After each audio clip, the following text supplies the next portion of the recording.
그가 행하신 모든 일의 증인이라. 그가 행하신 모든 일의 증인이라 제목으로 말씀 전하겠습니다. 기독교 방송 CBS 새롭게 하소서에 LG전자에서 23년째 또 그리스도인으로 살아가려고 애쓰는 직장인이 나왔어요. 김영찬 집사님입니다.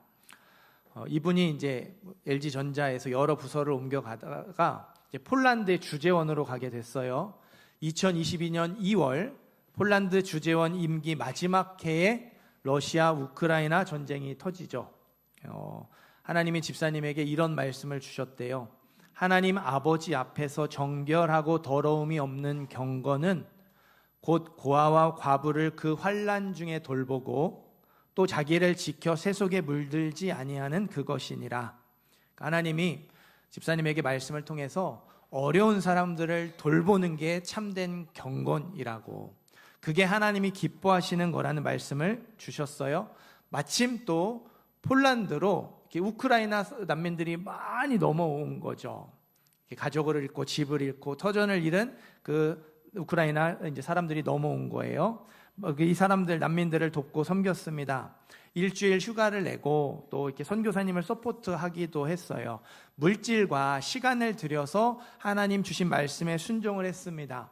좋은 길을 열어주시지 않을까, 축복을 해주시지 않을까 기대하는 마음이 있었대요. 그런데요, 폴란드 법인 직원의 실수로 큰 금액을 손해보는 사고가 일어났습니다. 이제 주재원 책임자로 갔죠. 책임자로서 이렇게 정직의 큰 징계를 받습니다. 하나님 순종했는데 이게 뭡니까? 원망하는 마음도 들었지만 잘 추스르고 이제 그 일들을 정리하며 한국으로 돌아왔어요. 한국으로 돌아오는 길에 이렇게 기도를 했대요. 하나님, 그래도 계속해서 순종하겠습니다. 설날과 추석에 시간을 내서 해외 선교를 하겠습니다. 어려운 사람들 돕겠습니다. 참된 경건의 모습을 보여주고 세속에 물들지 않겠다고 고백하며 다짐하며 기도했어요. 정직이 끝나고 회사로 복귀를 했어요. 얼마 안 있어서, 복귀하자고 얼마 안 있어서 튀르키예 대지진이 일어나죠. 2023년 2월에 지진이 일어났었어요. 집사님이 소식을 듣고요, 일주일 휴가를 내고 튀르키예로 봉사활동을 다녀옵니다. 소식이요, 회사 총 책임자의 귀에 들어가요. 높으신 분의 귀에 들어갔습니다. 불려갔어요. 야, 너 징계받은 지 얼마나 됐는데 일 시켜놨더니 또 어딜 갔다고?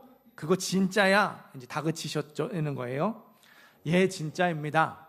혼날 줄 알았대요. 집사님은 이제 또 징계 받은 것도 얼마 안 되고 풀린 지도 얼마 안 됐는데 또 그렇게 갔다 왔다고 혼날 줄 알았는데요, 높으신 분이 존경한다.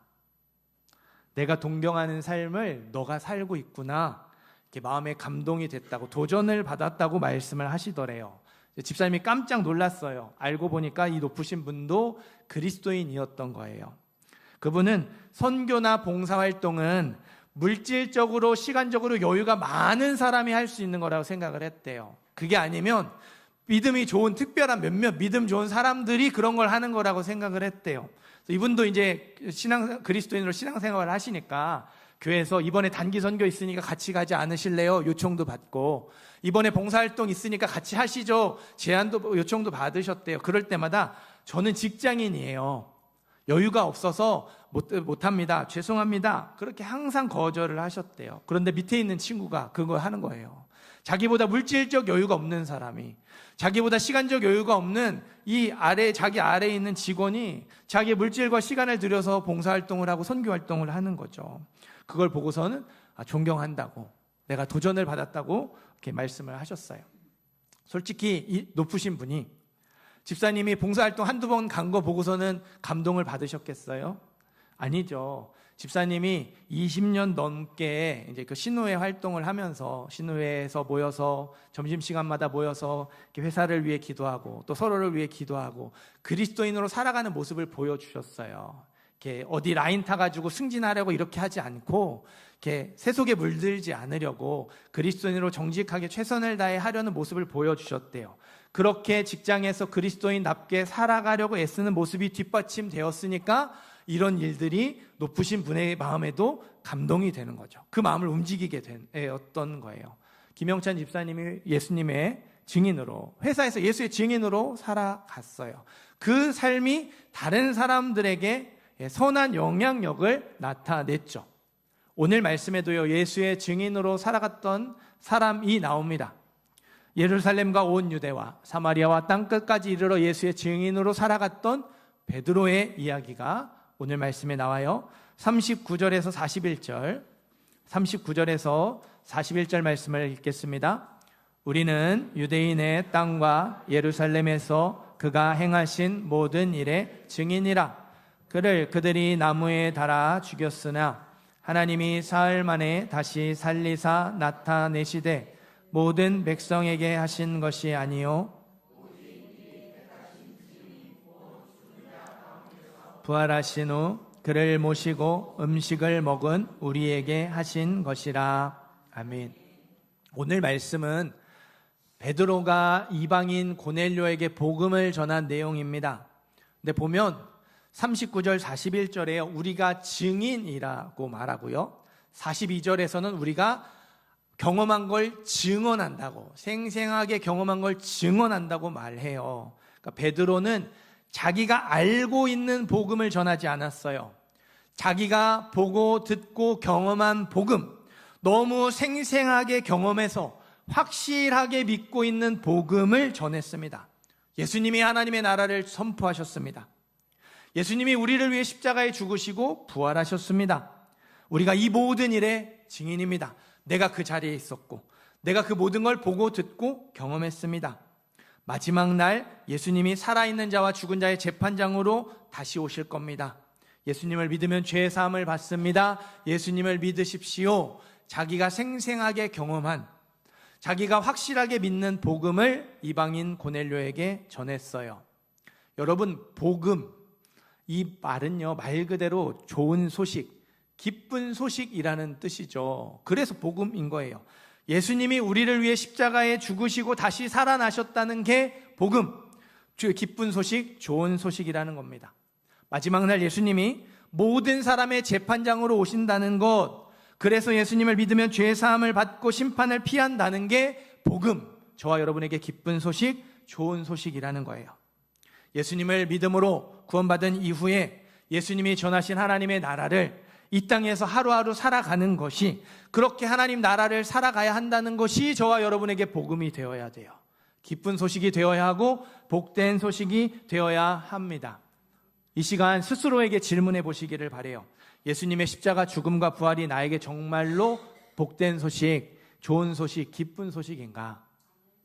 마지막 날 최후 심판이 있음을 믿고 이 땅에서 하나님의 나라를 살아가는 것이 나에게 정말로 좋은 소식, 기쁜 소식인가? 복음을 복음으로 받아들이고 있는지 스스로에게 질문해 보시기를 바랍니다.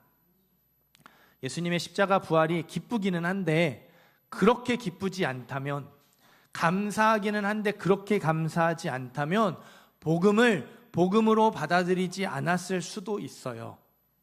마지막 날 최후 심판이 있음을 믿고 하나님의 나라를 살아가는 것이 중요하기는 한데 정말로 중요하지 않다면 복음이 나에게 복음이 아닐지도 모릅니다.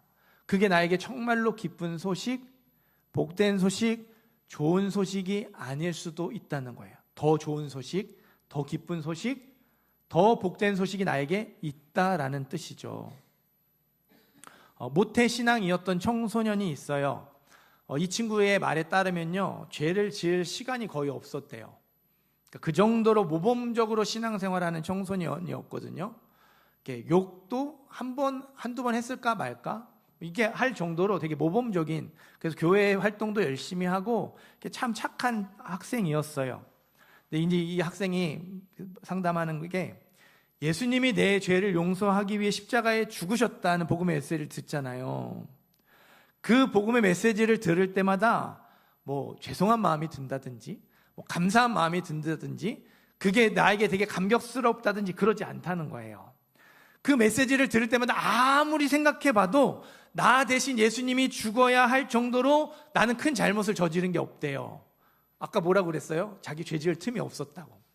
엄마 아빠가 워낙 그렇게 또 신앙생활 열심히 하는 분이라서 자기도 그렇게 모범적으로 하니까 뭐 나쁜 짓을 할 시간 기회도 없었대요. 그러니까 예수님이 나를 위해 죽으셨다라고 하는데 내가 그렇게 큰 잘못을 저질렀나 라는 생각이 드는 거죠. 처음에는 이 메시지가요 불편하고 부담스러웠대요. 근데 문제는 예수님이 나 때문에 십자가에 죽으셨습니다, 복음의 메시지를 듣고 눈물을 흘리는 친구들이 있다는 거죠. 옆에 있는 친구가 예수님의 십자가에 대한 설교를 들으면서 막 울어요. 막 기도해 합시다. 예수님이 우리를 위해 십자가에 죽으셨어요. 기도하는데 막 통곡하면서 기도하는 거예요. 이 친구는 어때요? 모범적으로 신앙생활 하잖아요. 자기도 울어야 될 것 같은 거예요. 눈물이 안 나죠. 슬픈 생각을 해도 이게 좀처럼 눈물이 나지 않았어요. 십자가가 감격스럽지 않으니까, 십자가가 고맙지 않으니까 뭐 어떻게 눈물을 쥐어짜려고 해도 눈물이 안 나오는 거죠. 이런 경험이 한 번, 두 번 반복이 되고 수련회 때마다 그런 시간들이 반복이 되니까 나중에는 어떤 반발심이 들더래요. 아니 도대체 내가 뭘 그렇게 잘못했길래 예수님이 나 대신 죽으셔야 한다고, 내가 그렇게 어떤 나쁜 잘못을 저질렀나, 나중에는 억울한 마음이 들더래요. 여러분, 이 청소년이 잘못 생각하고 있는 게 뭐죠? 내가 어떤 잘못을 저질러서 죄인이 되었다고 생각한 게 잘못이죠. 죄는 뭐를 했냐 안 했냐가 아니에요. 하나님을 떠난 것이 죄입니다. 하나님을 인정하지 않는 것, 하나님을 믿지 않는 것이 바로 죄예요. 하나님을 떠났던 내가, 하나님을 믿지 않았던 내가 바로 그 죄 자체, 죄 덩어리라는 말이에요. 저와 여러분 안에 지금 머릿속에 스쳐 지나가는 생각들이 있어요. 말씀을 듣는 이 순간에도 저와 여러분의 떠오르는 생각들이 있습니다. 그 생각들을 모든 사람들이 볼 수 있다면 어떻게 될까요? 생각이 스쳐 지나가는데 그냥 나만 알고 지나가는 게 아니라 이 머리 위에 뭔가 이렇게 화면 같은 게 있어서 그 생각이 하나하나 글자로 찍힌다고 생각해 보세요. 어떤 일이 일어날까요? 떳떳하게 고개를 들고 다닐 수 있는 사람이 아무도 없을 겁니다. 물론 저와 여러분이 그렇게 악한 생각만 하고 그 생각이 스쳐 지나가고 그거를 하진 않았어요. 말로 내뱉지 않고 행동으로 옮기지 않았어요. 그렇다고 죄인이 아닌 걸까요? 아닌 거죠. 왜 저와 여러분이 그렇게 악한 말을 하지 않고 악한 행동을 안 했을까요? 그걸 하면 다른 사람들에게 들키니까, 그걸 하면 벌 받으니까, 나에게 손해가 되고 피해를 받으니까 안 하는 거죠. 하고 싶지 않아서 안 하는 게 아니라 하고 싶지만 들키니까, 그래서 내가 망신을 당하고 내가 쌓았던 것들을 잃어버리게 되고 벌을 받으니까 안 하는 겁니다. 악한 짓을 저질러도 벌을 받지 않는다면, 악한 짓을 저질러도 들키지 않는다면요, 100이면 100 다 악한 짓을 저지를 거예요. 생일 케이크 위에 이게 촛불이 있죠. 그냥 훅 불어도 꺼집니다. 그 촛불이요, 기름을 만나면요, 집을 태우고 산을 태우는 큰 불이 되죠. 너무나 쉽게 꺼져버리는 불, 그래서 축하해 주기도 전에 그냥 꺼져버리는 그 촛불이 기름을 만나버리면 집을 홀랑 태워버리고 산을 태워버리는 어마어마한 불이 되는 거예요. 잠깐 머릿속을 스쳐 지나갔던 그 악한 생각, 생일 케이크 위에 있는 촛불이 저와 여러분이 죄인이라는 증거입니다. 기름을 만나지 못해서 큰 불이 되지 못했을 뿐이에요. 내가 무엇을 잘못해서 죄인이 된 것이 아니라 내가 내 자체가 죄인이라는 걸 깨닫지 못하면요, 복음이 복음으로 받아들여지지 않습니다. 나 자체가 죄인이라는 걸 깨달아야지 복음이 정말로 기쁜 소식, 좋은 소식이 될 수 있어요. 내가 원하는 대로 살고 내가 하고 싶은 대로 살면 반드시 악한 길로 간다는 걸 가슴 깊이 인정해야 합니다. 그렇지 않으면 우리는 복음에 대해서 알 수는 있어도요, 복음을 보고 듣고 경험할 수는 없어요. 내가 그렇게 뭔 큰 잘못을 저질렀나 억울해하는 청소년처럼 될 수밖에 없습니다. 상황과 조건만 갖춰지면 내가 얼마든지 악한 죄를 저지를 수 있는 죄인이라는 걸 가슴 깊이 인정하셔야 돼요. 그때 비로소 예수님의 십자가가 감사와 감격으로 다가오게 될 겁니다. 나의 죄를 용서해 주셨다는 사실이 1만 달란트와 같이 그 무엇으로 갚을 수 없는 큰 은혜로 다가오게 될 거예요. 예수의 증인이 되기를 원하십니까? 예수님의 십자가를 경험해야 합니다. 예수님의 십자가 사랑, 구원의 은혜를 생생하게 경험하고 확실하게 믿어야 돼요.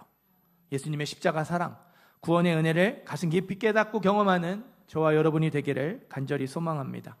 38절 말씀도 읽어보겠습니다. 38절 말씀 읽습니다. 하나님이 나사렛 예수에게 성령과 능력을 기름 붓듯 하셨음에 그가 두루 다니시며 선한 일을 행하시고 이는 하나님이 함께 하셨음이라. 아멘.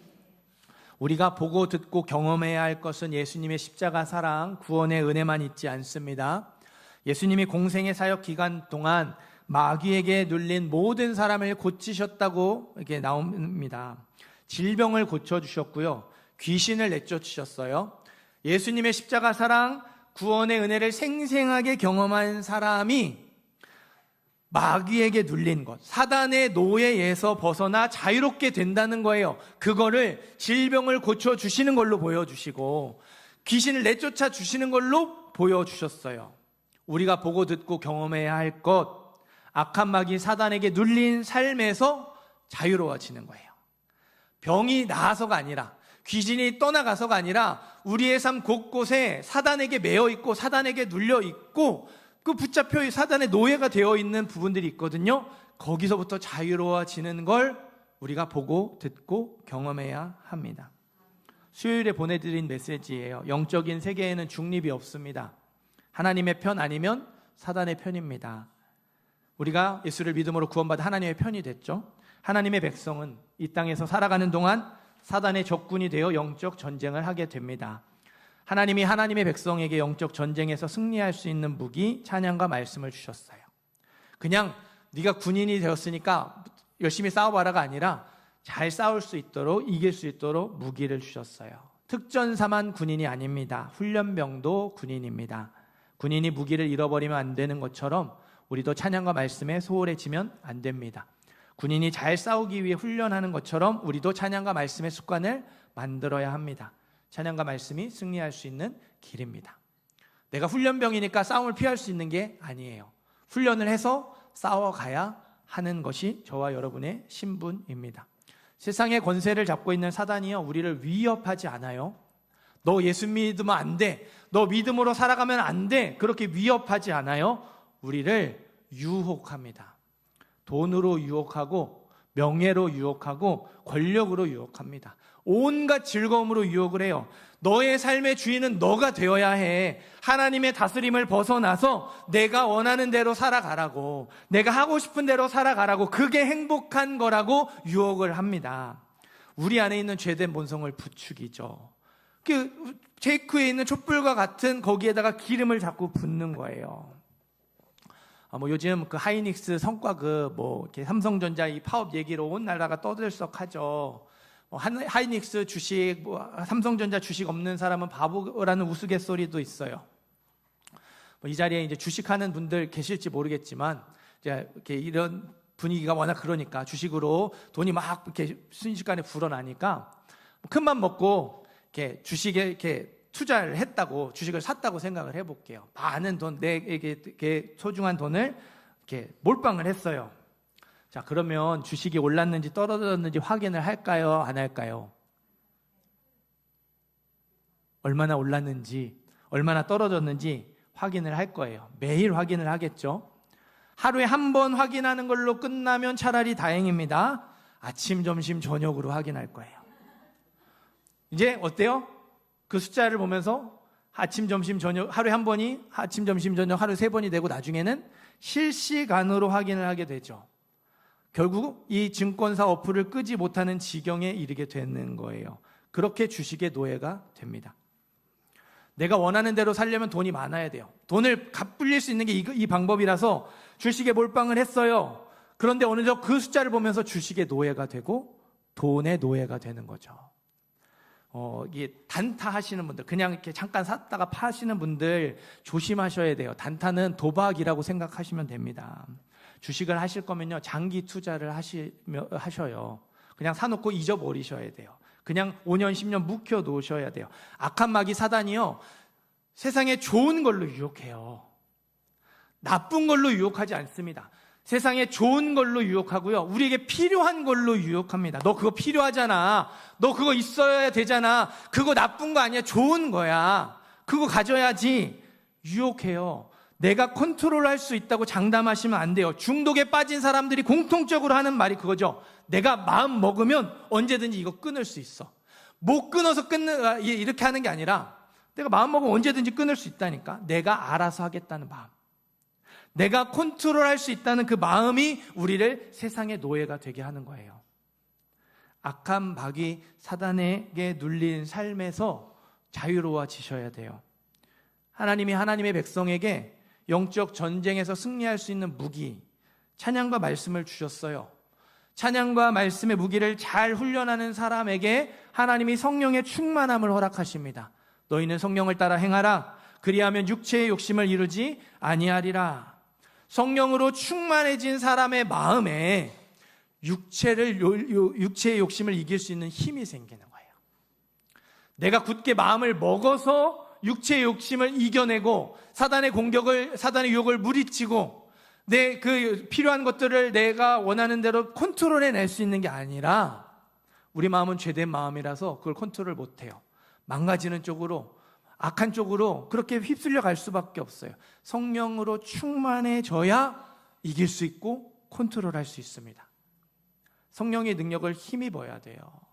성령으로 충만해져서 내 안에 그거를 사랑하는 마음보다, 세상을 사랑하는 마음보다 하나님을 사랑하는 마음이 더 커져야지 이겨낼 수 있는 거고, 절제할 수 있는 거고, 컨트롤할 수 있는 거예요. 내가 원하는 대로 살고 싶은 마음보다 하나님의 뜻대로 살고 싶은 마음이 더 커져야지, 그래야지 그것들을 하나님이 주신 선물로 받아들이며 아름답게 잘 사용할 수 있는 거예요.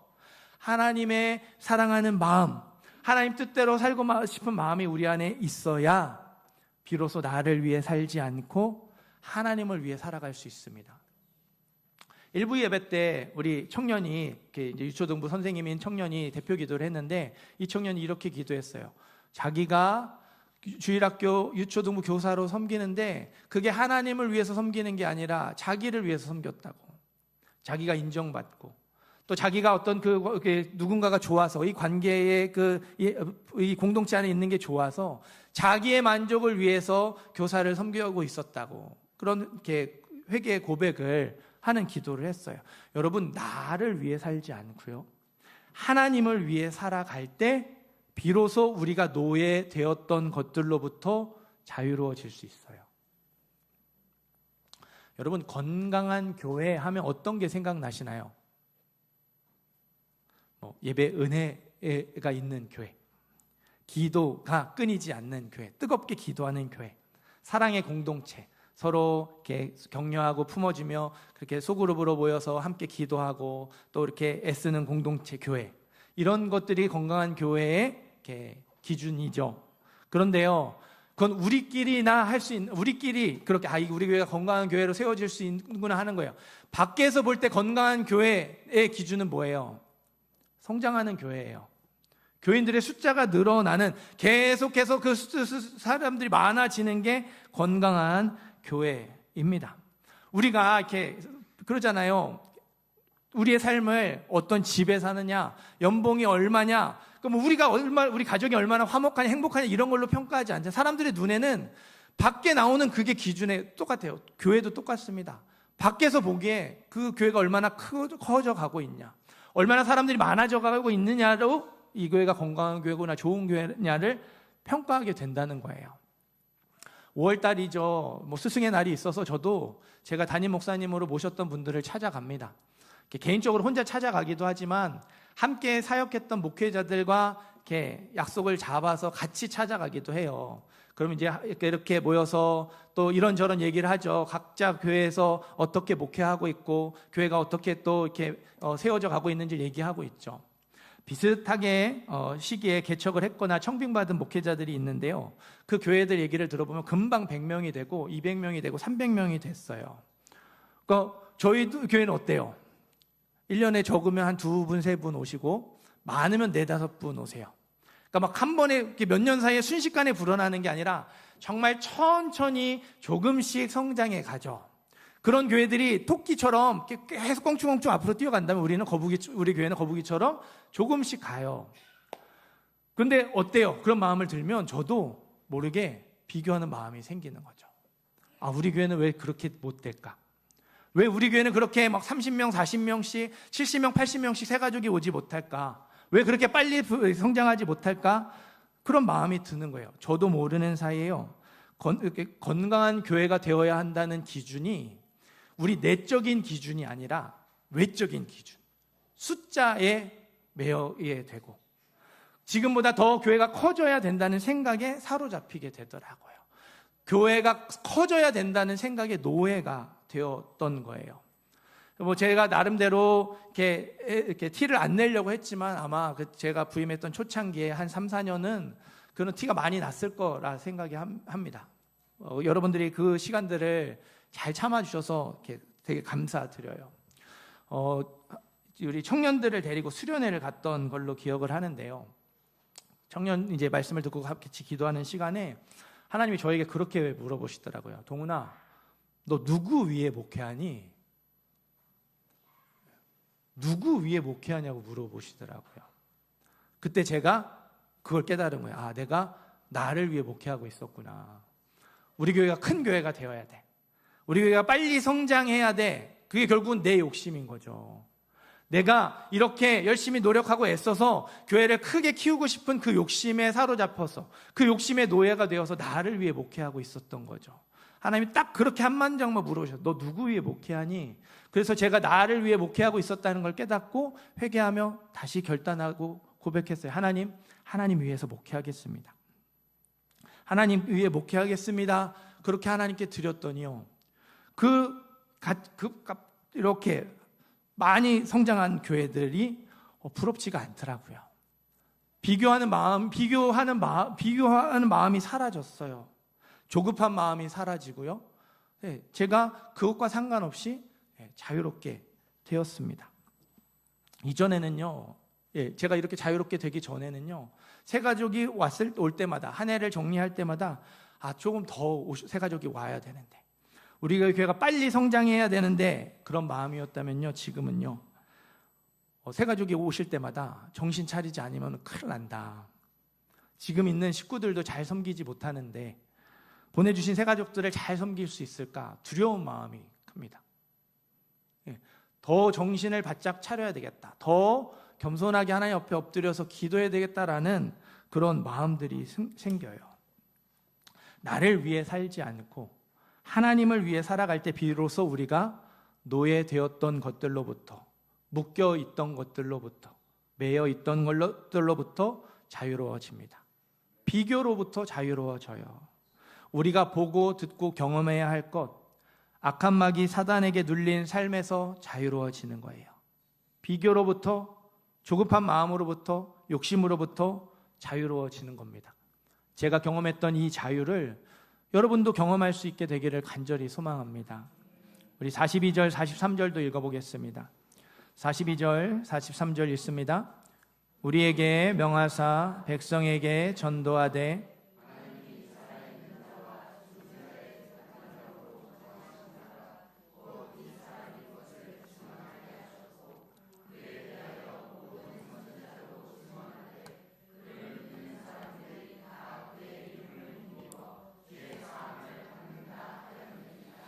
아멘. 우리가 보고 듣고 경험해야 할 게 한 가지 더 있어요. 마지막 날 최후 심판이 있음을 믿고 이 땅에서 하나님의 나라를 살아가는 것, 그거를 보고 듣고 경험해야 해요. 내가 죄인임을 깊이 깨달으며 예수님의 십자가 사랑, 구원의 은혜를 생생하게 경험했어요. 나를 위해 살지 않고 하나님을 위해 살아가는 가운데 노예되었던 것들로부터 자유로워지는 것, 비교와 욕심으로부터 자유로워지는 걸 생생하게 경험했습니다. 왜 예수님을 믿어야 하는지, 예수님을 믿으면 어떻게 되는지를 분명하게 알게 됐어요. 확실하게 믿게 됐죠. 예수의 증인이 되어서 예수의 증인으로 살아가기 시작합니다. 그러면 어떤 믿음이 생기냐면요, 예수님이 모든 사람의 재판장으로 다시 오셔서 나의 삶을 판단하시고 평가하실 거라는, 내가 이 땅에서 어떻게 살아가셨는지를 믿음의 기준으로 분명하게 평가하실 거라는 믿음이 생겨요. 그 믿음이 있으면요, 나에게 중요한 게 달라집니다. 하나님이 나에게 소중한 존재가 되고요, 믿음을 지키는 것이 나에게 가장 중요한 일이 됩니다. 우리 교회 얼마 전에 남자친구와 헤어진 청년이 있어요. 제가 청년한테 어제 전화를 걸어가지고 네 이야기를 좀 하고 싶은데 해도 되겠냐 허락을 받았습니다. 네. 이 친구가 왜 남자친구랑 헤어졌냐면요, 믿음 때문에 헤어졌어요. 다른 게 아니고, 남자친구는 이제 예수님을 믿지 않죠. 비그리스도인입니다. 그런데 이제 그 정도가 아니라 이 청년의 믿음을 이해하지 못하는 거예요. 주일 예배 드리는 것도 많이 양보하는 거예요. 그러니까 주일 예배를 드리는데 이 친구가 교사로 봉사도 합니다. 교회 일이 있으면 이렇게 자기 또 봉사활동 이렇게 참여해요. 그럼 남자친구는 그게 불만인 거예요. 자기 딴에는 이만큼 양보했는데 교사로도 하고 교회 뭐 한다고 하면 또 이렇게 시간을 가고, 또 여름에 겨울에 수련회 가잖아요. 그러니까 이 청년이 교회 일이 있을 때마다 이렇게 부서 행사할 때마다 여름 겨울에 수련회 갈 때마다 남자친구랑 대판 싸우는 거예요. 너무 힘들어서 헤어지기로 했습니다. 남자친구가 마지막으로 물어보더래요. 나야 교회야? 그렇죠. 이제 그 볼장 다 본 거죠. 청년이 뭐라고 대답했냐면요, 교회라고 대답했어요. 이게 몇 개월 만난 사이가 아니거든요. 4년 가까이 만난 사이라서 쉽게 이렇게 헤어질 수 있는 그런 관계가 아니었어요. 근데 이제 남자친구가 이제 더 남자친구도 못 하고 서로 이제 그렇게 하니까 그런 거예요. 나야 교회야 했을 때 이 청년이 교회야. 남자친구와 교회 사이에서 교회를 선택하는 게 쉽지 않았을 텐데 그 결정을 이 청년이 스스로 했어요. 저랑 상담을 하면서 한 게 아니라 이 친구 스스로 결정을 했어요. 나중에 그 이야기를 듣고 너무 고맙고 대견했어요. 물론 그렇게 헤어지는 게 최선이 아니었을지도 몰라요. 청년도 남자친구를 전도하지 못하고 헤어진 것에 대해서 후회하는 마음이 이렇게 커요. 제가 그런 마음이 들 때마다 너무 자책하지 말고 그 친구를 위해 기도하라고 했어요. 이 청년이 최후 심판이 있음을 믿고 그런 대단한 믿음으로 이런 선택을 한 건 아니죠. 비그리스도인 남자친구와 이 믿음의 문제 때문에 계속해서 다투니까 이럴 바에는 차라리 믿는 청년 만났으면 좋겠다, 그리스도인 남자친구 만났으면 좋겠다라는 마음으로 헤어진 거예요. 하지만 제가 여러분에게 이 청년의 이야기를 말씀드린 건 이거예요. 나야 교회야, 둘 중에 하나를 선택해야 하는 상황에서 이 청년은 믿음을 더 중요하게 여겼어요. 믿음을 선택했죠. 둘 다 중요해요. 둘 다 소중한데 둘 중에 하나 선택해 라고 할 때 이 친구가 자기에게 소중한 걸 놓고 더 소중한 걸 붙든 거죠. 나에게 더 소중한 거, 너보다 더 소중한 건 하나님이다, 더 소중한 거 믿음이다 라고 한 거죠. 나야 교회야, 이 질문을 우리에겐 이렇게 바꿔볼 수 있죠. 돈이야 하나님이야? 성공이야 하나님이야? 행복이야 하나님이야? 우리 부모님들 계시죠? 자녀야 하나님이야? 둘 다 선택할 수 없어요. 둘 다 중요하고 둘 다 필요합니다. 그런데 둘 중에 하나만 선택하셔야 돼요. 돈이나 또 하나님 둘 중에 하나, 성공과 하나님 둘 중에 하나, 행복과 하나님 둘 중에 하나, 아니 자녀와 하나님 둘 중에 하나 선택하셔야 돼요. 어떻게 하시겠습니까? 무엇을 선택하시겠어요? 사랑하는 성도 여러분, 우리가 무엇을 기뻐하고 감사하는지가 우리가 누구의 증인인지를 알려줘요. 우리가 무엇을 위해서 살아가고 있는지가 우리가 누구의 증인인지를 알려줍니다. 우리에게 무엇이 더 중요한지가 우리가 누구의 증인인지를 알려줘요. 사랑하는 성도 여러분, 이번 한 주 무엇을 보고 듣고 경험하며 살아오셨습니까? 세상의 증인으로 살아오셨습니까? 예수의 증인으로 살아오셨습니까? 우리에게 없는 것을 바라보면 세상의 증인으로 살아갈 수밖에 없어요. 돈이 없죠? 그러면 돈에 끌려갈 수밖에 없어요. 네, 우리에게 없는 것들을 자꾸 바라보면 사단이 우리에게 좋은 것, 필요한 걸로 유혹하기 때문에 거기에 끌려가고 결국엔 거기에 매여서 노예로 살아갈 수밖에 없어요. 세상의 증인으로 살아갈 수밖에 없습니다. 우리에게 있는 걸 바라봐야 돼요. 우리에게 없는 걸 보지 않고 우리에게 있는 걸 바라봐야 합니다. 우리에게 무엇이 있습니까? 나 같은 죄인을 구원해 주신 예수님의 십자가 사랑, 값없이 베풀어 주신 구원의 은혜가 우리에게 있죠. 하나님을 위해서 살아갈 때 우리에게 주시는 그 참된 자유, 세상에서 여러 가지 매어있던 것들로부터 자유로워지는, 욕심으로부터, 비교로부터 자유로워지는 자유가 우리에게 있어요. 우리의 삶을 결국에는 세상의 기준과 가치가 아닌 믿음의 기준과 가치로 평가해 주실 하나님의 그 심판이 우리에게 있습니다. 우리에게 있는 것을 바라보아야 우리가 예수의 증인으로 살아갈 수 있어요. 예수님의 십자가 사랑, 구원의 은혜를 기뻐하고 감사하는 저와 여러분이 되기를 간절히 소망합니다. 나를 위해 살지 않고 하나님을 위해 살아가는 저와 여러분이 되기를 간절히 소망합니다.